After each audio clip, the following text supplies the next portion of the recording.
Hi guys, welcome back to another episode of Heavenly Chats. I'm Emma. And I'm Chloe. And today we're talking about stewardship. Yes, this is a big concept that I actually didn't know much about. I knew it, but I didn't know the biblical concept of it until probably a year in. Yeah, and I was gonna say it's like something that doesn't have to be about the Bible, but it is. It's in the Bible, so it definitely matters. And I think it's one of those topics that just helps life become more like you understand life better, and you understand like why God blesses you with certain things and the right timing. Like I think it just gives you more understanding for God's timeline, and it gives you more insight onto like why different principles in the Bible are there, and like why we need to be, abiding by the fruits of the Spirit, and why we need to, just have good godly character. Right. I was going to say it's not like a main topic, but it's like a really big subtopic that flows into all the main topics. Yes. Does that make any sense? Yeah, it's definitely kind of like there's a tree of like all the events, it'd be like lower, but it feeds in everything else. Yeah, it definitely can impact most areas of our lives all the time. But it kind of hit my brain because we honestly never know what we're going to talk about probably until like 2 days before we record. I'm going to be so real. But and we're always like, and then we just text back and forth. We're like, yeah, boom, let's go with that. Yeah. We go with it. Like I said, all the time, we always are just flying by the seat of our pants. So here we are. Here we are. But it hit my mind because I think we're constantly thinking like, next best, like growing, which is such a good mindset to have, and not everyone has like a growth mindset.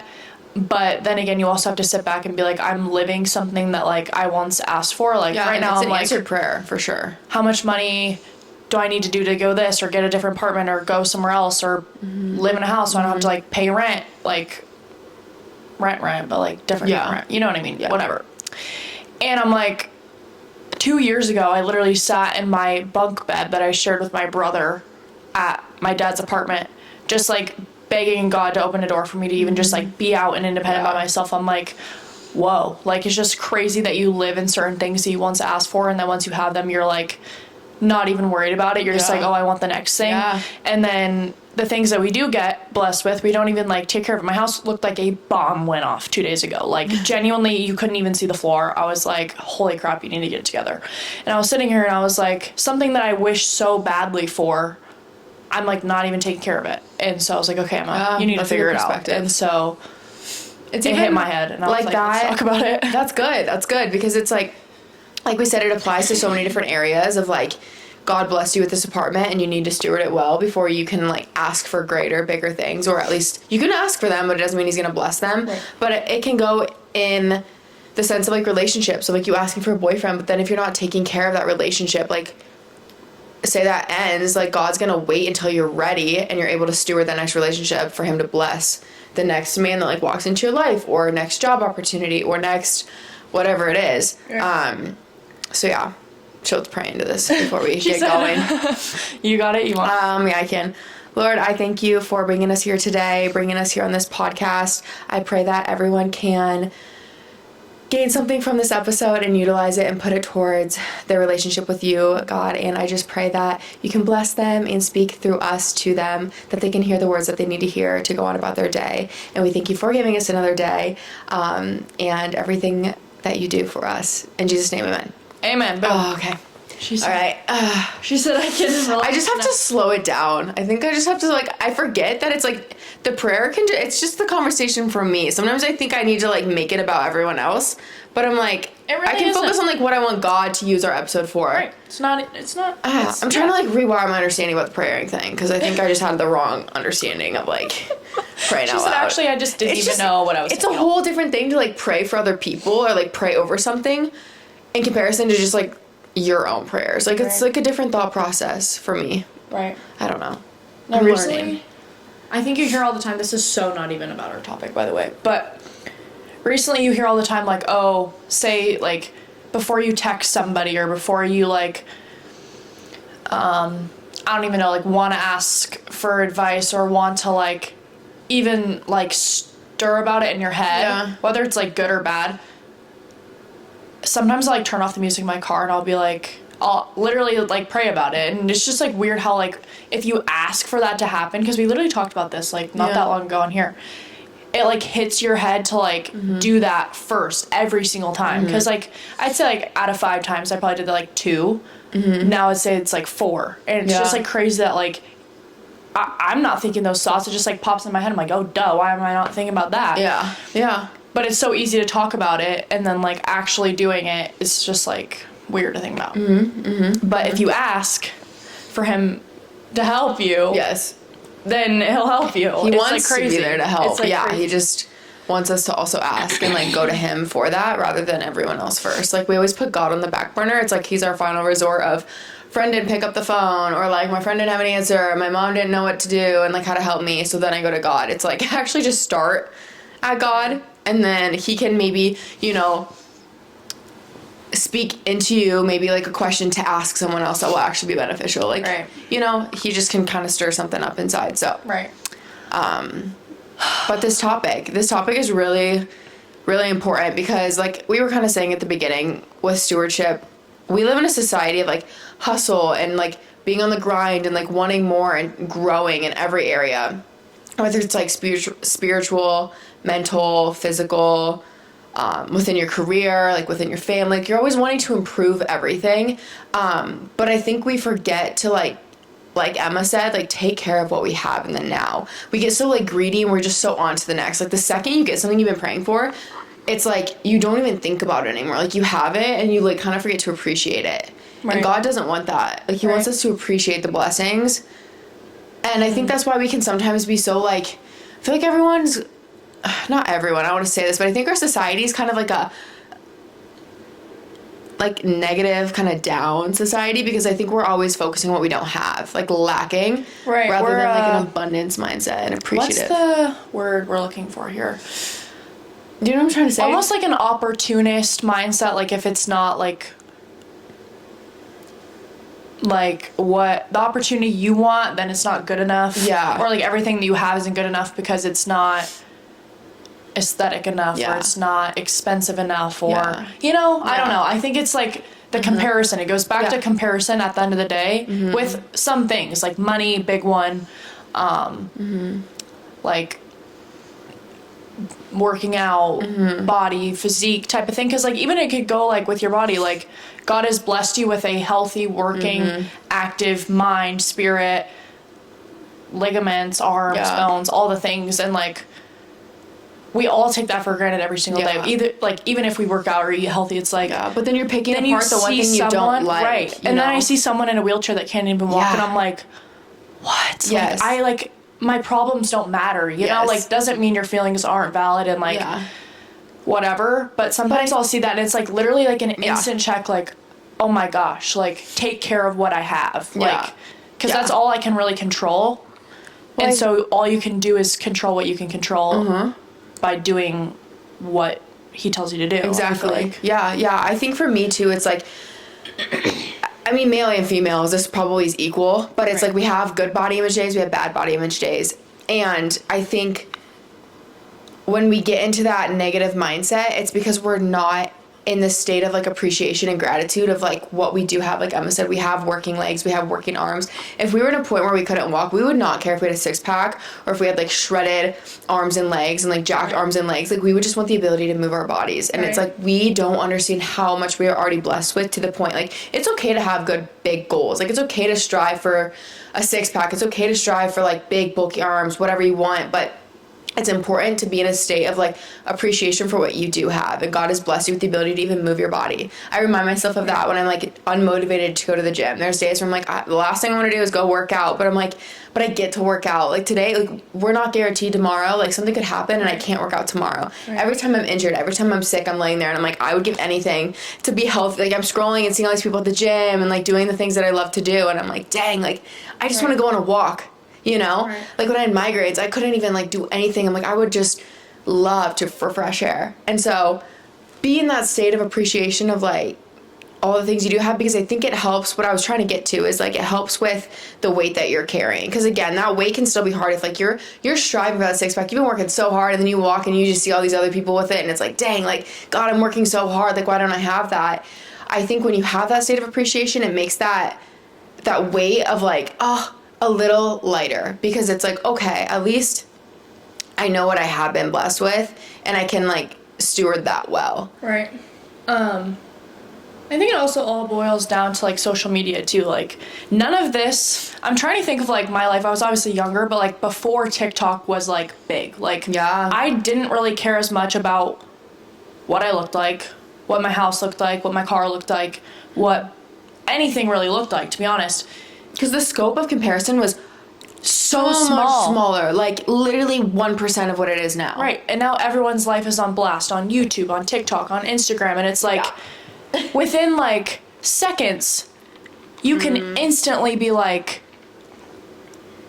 I'm not good enough. Yeah. You know what I mean? Yeah. And so I think it comes down to like, I don't know. I think all of the issues flow into like another issue. So you think like, oh, if I make more money, then I can have a more aesthetic house. And then if I'm more aesthetic house, then I'm like gonna blow up on TikTok. And if I blow up on TikTok, then I'm better than everyone. It's like, But that's not the case. right.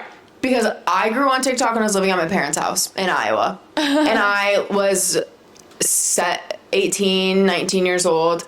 I looked completely different. I knew 1% of the knowledge that I know now. Like, I knew nothing. I had really nothing to show. Like, I was a very ordinary girl from Iowa. And it's like, I still was able to create a community online through my character, through the things that God gifted me with. The ability to, like, make recipes and just randomly think of an idea, or to think of a workout, or to just, he blessed me with like the creative thoughts to film the videos and like capture people's minds, whatever it is. But it doesn't take those crazy fancy things. I think that's actually when creators, they become unrelatable, and then people like fall off. Like, people are over a creator once they're not relatable. That's what people want, is to like see something and be like, okay, if Chloe can do it, I probably can too. Right. And like, how did she do it? Because then I probably can. But if you're so far like out of touch with like your community, it's just not gonna work. But people don't think that, they don't assume that, you know. Right. And it's like, I mean, there's a difference though. Like, yeah, you can blow up because you have this like crazy aesthetic, but like, that's not the sense of like community you probably want to build on social media. At least that's in my opinion. Like, that's the type of social media I wanted to grow, was like, I want friends, I want to be able to help these people, I want to be able to like chat with them. Right. I don't know. But technically, stewardship basically comes down to a test. Like, the one time in the entire Bible it literally says to test God is to test him with tithing. So if you guys don't know what tithing is, it's basically giving 10% of your income that you made that month back to the house of God, not to a church, not to a pastor, not to a specific person, but it's basically returning back what was already God's. So he blessed you, he gave you the job, he gave you the promotion, he gave you the house, whatever. And so you're supposed to give 10% of what you make back to God. And that's basically like your surrender of like, okay, this money isn't mine. I didn't do this. This isn't like self-made. It was God-made. And so I'm already just going to give it back to you. It's like if you borrow a friend's dress and you're like, I loved it. It was great. I'm going to give it back to you because it was already yours. Like, thank you for letting me borrow it. That's basically like what God is doing with us, you know? And the one and only time it says in the Bible to test him is with that. Like, he says, test me. Like, if you tithe and you test me and you do that, like, I will bless you abundantly. And it vividly says that. I couldn't tell you where, but it does say that. I can find it for you guys, and we'll talk about it next week. But it's all basically a test. He wants you to, like, take that jump and understand what he's asking you to do. So, like, when I had this revelation, I was like, like, you're not gonna get trusted with something more if you're not trusted with what you've already been given. Yeah. That could be with anything. If you aren't parenting your one child very well, God's not gonna be like, okay, here's another one. You know what I mean? Like, it could be with anything. It could be money's the big one. House is a big one. Like, all those things are like the big ones. Like, I'm not going to bless you with more finances and more financial freedom if you're not even tithing and giving back and being smart with what you already do have. Yeah. Then he's like, well, then why would I the more financially he'll bless you with, the more that requires you to give back. Right. If you're making $100,000, then you've got to donate to the church. You got to tithe $10,000. If you're making $200,000, that tithe is now $20,000. So it's like, the more you grow with the blessing, the more he's going to require of you. And people get scared of that. I think as well, because money's a very touchy topic with people. It's a very scarcity mindset. Which I get it. There's a lot of emotions and things.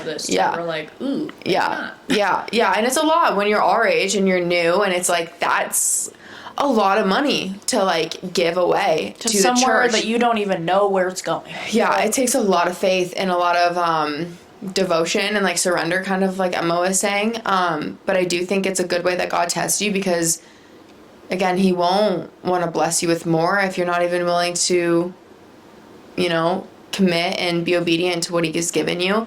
And this reminds me of what I was going to say earlier, back to like social media and comparison. I think another thing that he calls us to do is to be like aware. Like you have to have an awareness with your own like limitations, and like you have to be able to read your own mind kind of, and like filter out like, should I be following this person? Should I not? Like, is this person adding value, or is this person like allowing the enemy to like get to me? Because there's girls I've had to like unfollow or I've had to mute, because I'm like, every time I see them, it's making me feel worse about myself, and then it's making me create these like negative ideas about this person just to like help cope. Like you naturally do that. It's like you just want to not like them or something like that. And it's like I had to mute it and take it off, because I'm like, that's not making me a more godly person. That's not what God calls me to do, is to, one, be insecure and feel bad about what he's given me and like the life and the body and all the gifts he's blessed me with. And he doesn't call me to judge or to compare or to like tear anyone else apart.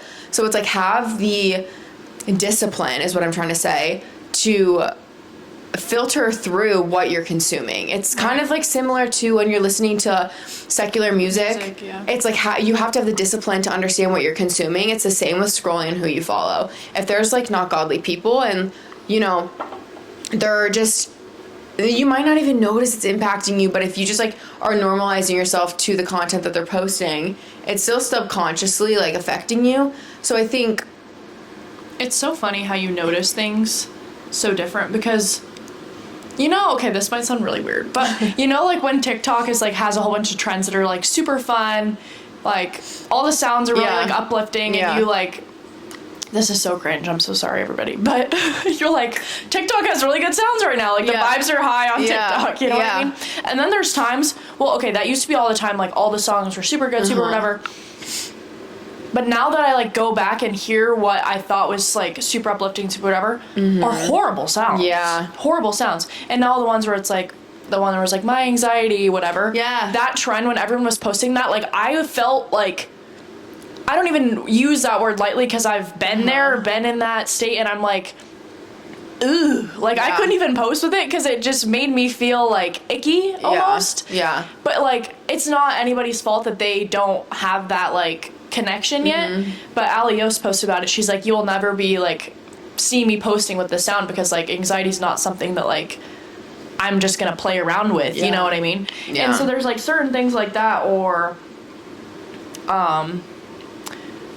I don't even know, just like all the trends, and you just don't realize it until it just takes a certain level of like spiritual maturity to like see like, and understand that. Oh, it gives me like chills almost, because it's like, ooh, I don't know how to describe it. But once you notice it, it's like that with someone's account. Like one day it'll just kind of be like, oh, like maybe that's not what I want for myself anymore. Maybe I don't want to aspire to be her anymore. Maybe I don't feel called to follow her anymore. I'm not saying you need to like be hating on anybody or whatever, but just use your own like discernment, and it's a way of like stewarding the content that you're consuming. Like it's stewarding your social media, and like that sounds silly, but it's really important. Like you have to know how to control that, because you don't want to open an opportunity for like the enemy to like attack in that. And I think he really takes advantage of like comparison and jealousy for females and anyone on social media. It's like such an easy, instantaneous way to just like trap our minds and like ruin your day. You can see one post and it will like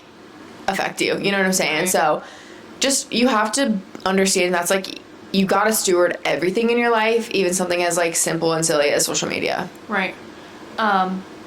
Even like, if you ever hit like a plateau, like, oh, I'm not growing, or I'm not gaining followers, or I'm not like whatever, like you have to grow with what you already have. Like if you have 50 followers, act as if you have 50,000 followers and teach them what you would be teaching 50,000 people, or teach them and show them what like, as if everyone's watching, because he's not gonna, like, just all of a sudden be like, okay, you're ready for 50,000 when you're not even, like, helping anybody grow with the 50,000 that you, or the 50 that you do have before you get to 50,000. You know what I mean?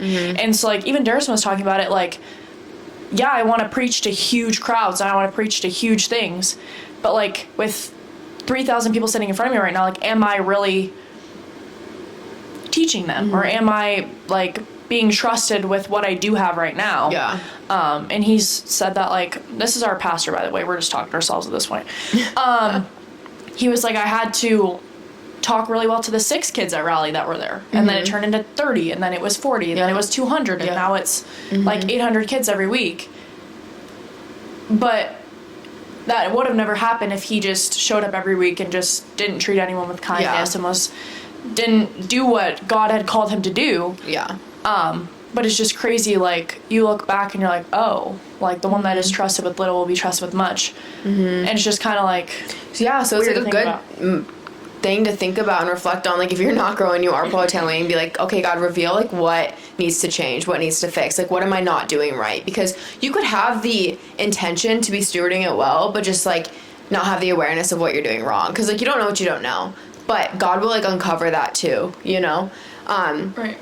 And I think it kind of goes even in the inverse sense, like, vice versa of what you were saying.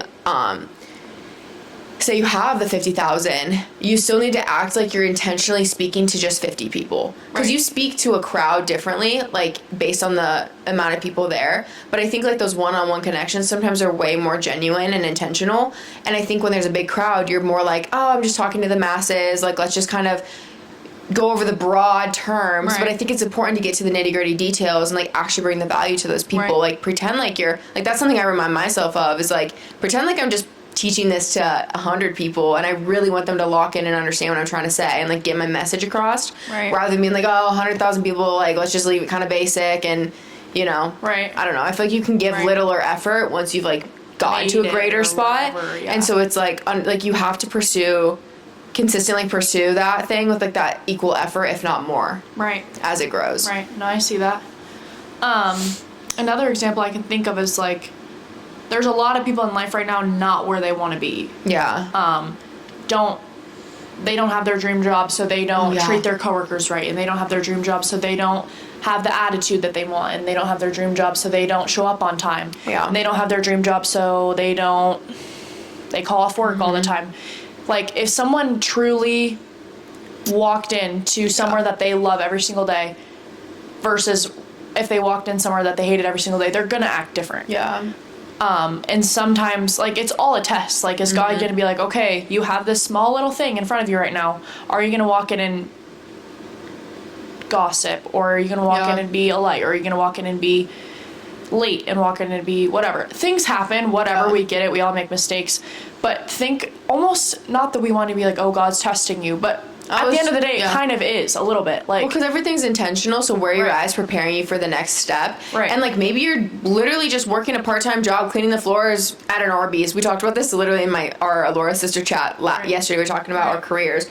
But it's like, maybe someone's going to walk through those doors, and it's going to be a God intervention, like a God moment where, like, you were divinely supposed to meet them, and, like, that changes the trajectory of your life. Like, you never know who's gonna walk in the door, so it's like, always show up as your best self with that almost expectation of, like, I know God has me here for a reason, and, like, I will know when the moment hits. Like, something, you're not gonna be there forever, like, something's gonna change, and so it's like, show up as if you're already to that next level, but you're still, like, you know, like, act as if you're expecting it's already gonna happen, or God already did it, you know? Kind of like Amelia, like, our main worship singer at our church, like, she was crying at our worship concert this past weekend. She was, like, telling our pastor, like, thank you for taking a chance on me, because she was like, I was just a girl that sang in a bar. Like, I didn't think I ever had, like, a future in this. Like, imagine, like, if she hadn't been recognized at the bar, because she was just like, this isn't my main goal, so I'm not gonna really care tonight, you know? Like, it could be totally different. Someone else could have been up there instead of her, maybe because of one day or one night or one event at the bar, or whatever it was. But when you look at it from that lens, you think of it so much differently, and you're like, it's like, if you knew the blessing ahead, would you act different now? Right. And the answer is always yes. It's like, if you knew you were this close, like, would you give it a little more effort? Would you show up a little more excited? Right. And so it's like, you have to live with that expectancy of on God, and he, like, wants us to be expectant of him. Like, we know he can do miracles and he works wonders and he wants good for us. So it's like, live in a state of, like, obedience to where he has you, because I think that is a state of, like, being expectant. Right. I'm gonna read my scriptures. Yeah. I said, let me pull up what we're talking about here. This first verse, I remember I remember reading it too. But it's huge. Like, yeah, no, it's literally everything we're saying, but God's saying in it, not scripture. us. Yeah. Luke 16:10, it says, whoever can be trusted with very little can also be trusted with much, and whoever is dishonest with very little will also be dishonest with much. So if you have not been trustworthy in handling worldly wealth, who will trust you with the true riches? And if you have not been trustworthy with someone else's property, who will give you property of your own?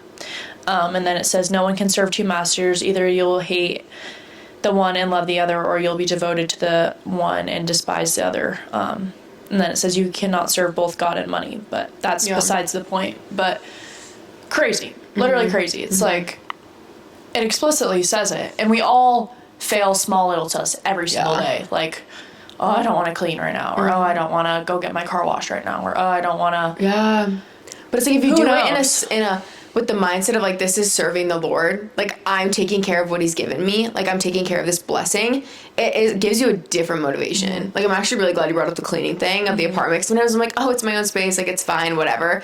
But, like, one, I know it always causes me more, like, stress and anxiety when I'm not in a clean place. But two, it's like, God's blessed me with this, I need to take care of it. And, like, I am grateful to take care of it. Like, it really changes the whole motive. Because I never used to have that mindset. Like, I'm not, like, some clean OCD freak, but I'm also not, like, some slob. Like, I'm kind of, like, right in the center. Me too.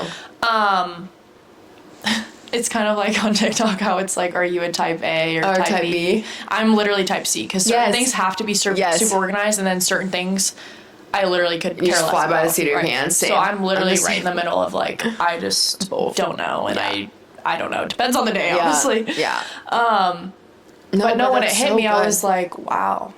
That would make sense. Like, why would I even look about buying a new car, getting a new car, if I'm like, the one I have right now literally is in shambles? Like, God's gonna be like, well, why would I give you a brand new fancy clean car if you're just gonna thrash this one? It's like, because you get accustomed to, like, the next blessing too. So it's like, you live in a fancier apartment, you live in, like, or you get a newer, nicer car, it's like, you're still going to treat it the same after the newness wears off. And it's like what Darrison said, our pastor, he was like, you know, when you get a brand new iPhone and, like, it has the new case on it and the new shield on it, and you don't ever want to scratch it, and you just walk around with it, like, super careful, and you set it down really gently, and then once you've had it for, like, a year, it has dents on it, whatever. Me with no case. Right. And he was like, some of you walk in the house and just chuck your phone across the room.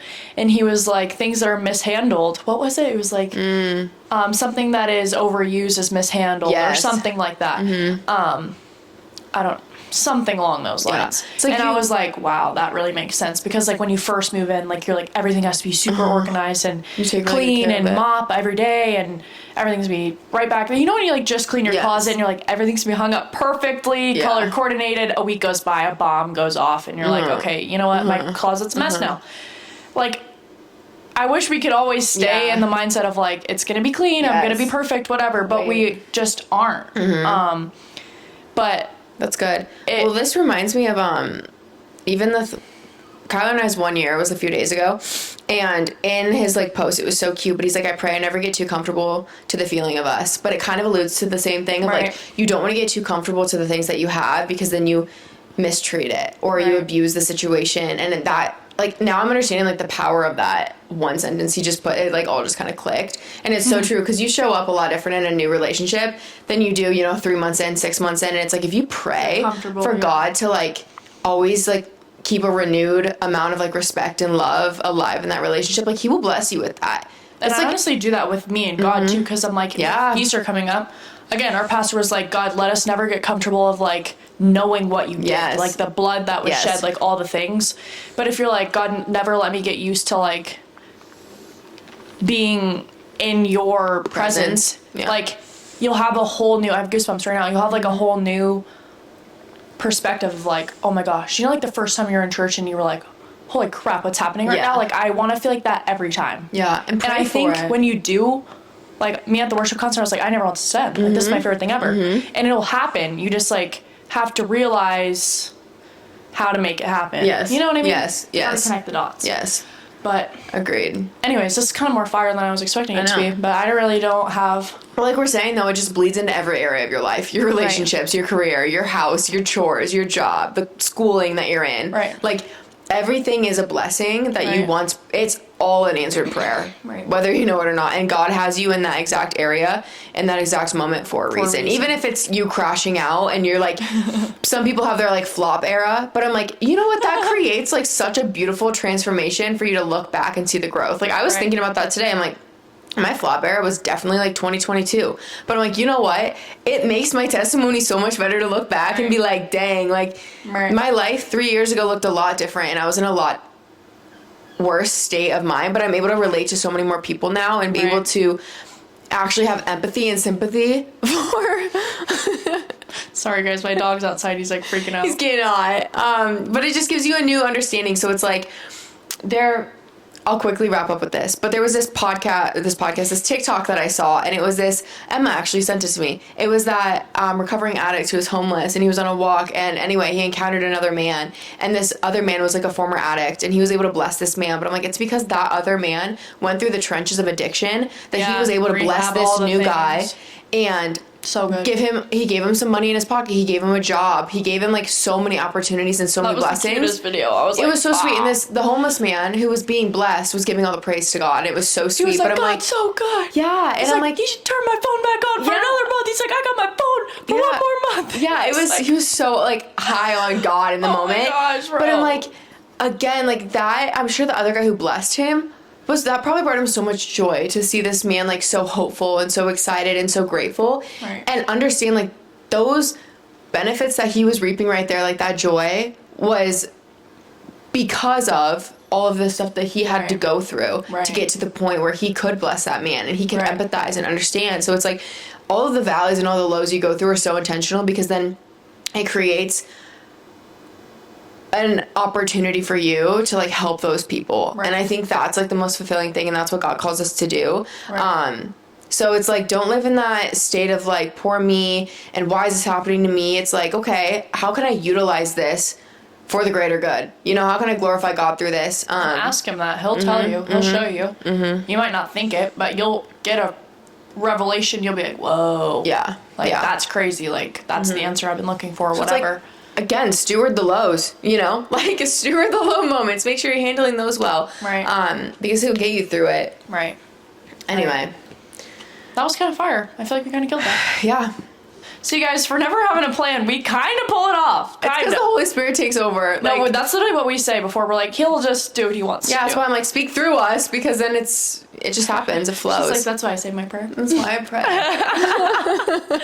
May not be the most beautiful prayer, but they're getting a little better. And words come out, and it's still talking to God. So that's all that matters. She kills it, guys. Anyway, we'll see you next week, and we'll see you in heaven.